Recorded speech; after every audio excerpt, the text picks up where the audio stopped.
the gluttonous desire of all my self-help people out there. We just want to get the book. We want to get the 2-step book, the 3-step book. So we have the self-hate. Now the listeners, okay, well, what book can I get? Right.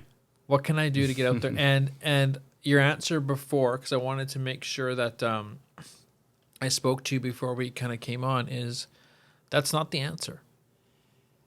Well, I mean, it's the answer for some people. I won't. Who am I to say what's the answer?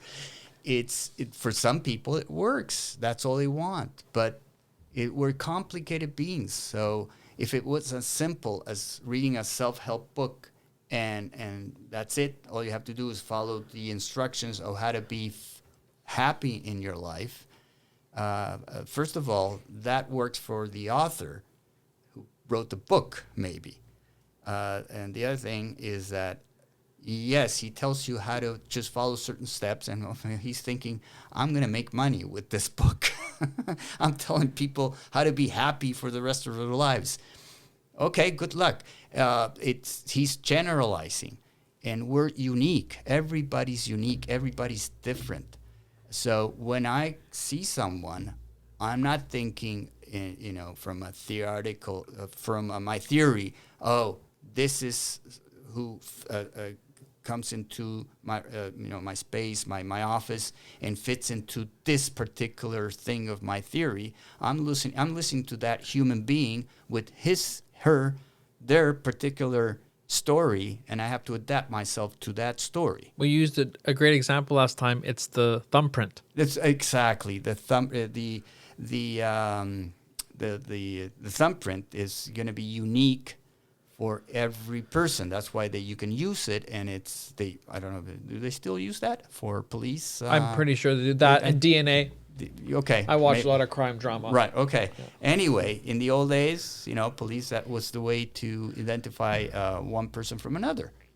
We all have the print that our fingers leave are going to be, there's no one that is similar to the other one. That was discovered actually by an Argentinian.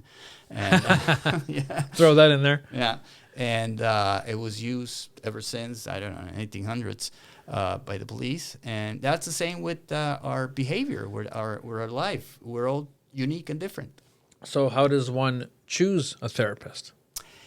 Well, I would do a little bit of research before you decide, because there's dozens of schools of thoughts in therapy. The most popular one, CBT, Cognitive Behavioral Therapy. The school of thought in that one is that if you change the way you think, you'll change the way you behave and feel, and they'll give you a lot of homework. What they want to do is that they help you approach that negative thought, for example, from a different perspective, and change it into maybe a positive thought, challenge that negative thought. And it works for some people, and they'll give you a lot of self-help reading material as well.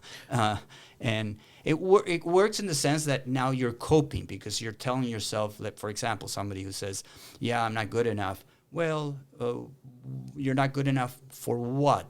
And why are you not good enough? So they want to challenge that. But that's from a conscious level.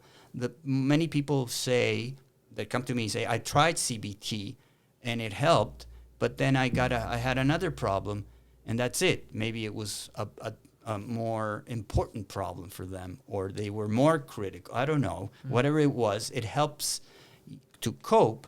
But sometimes there's no subjective change there. You're the same person, but you're coping. That's that's perhaps the difference between CBT, for example, and psychoanalysis. There's no subjective change, because the unconscious remains the same. It's the conscious part that you're saying, okay, I have to treat myself better, or I have to be grateful for what I have. That's another thing, that, being grateful. Or DBT, that tries to be more mindful, present, in the moment. That's what they want to help the client that they have in front of them. Be present. Don't allow your mind to wander into the past, my mistakes from the past, my fears from the future. come back to the present where everything is fine, and you're fearful of the future, you're resentful of the past. Great. If you can do that, that's wonderful. But most people can't control that.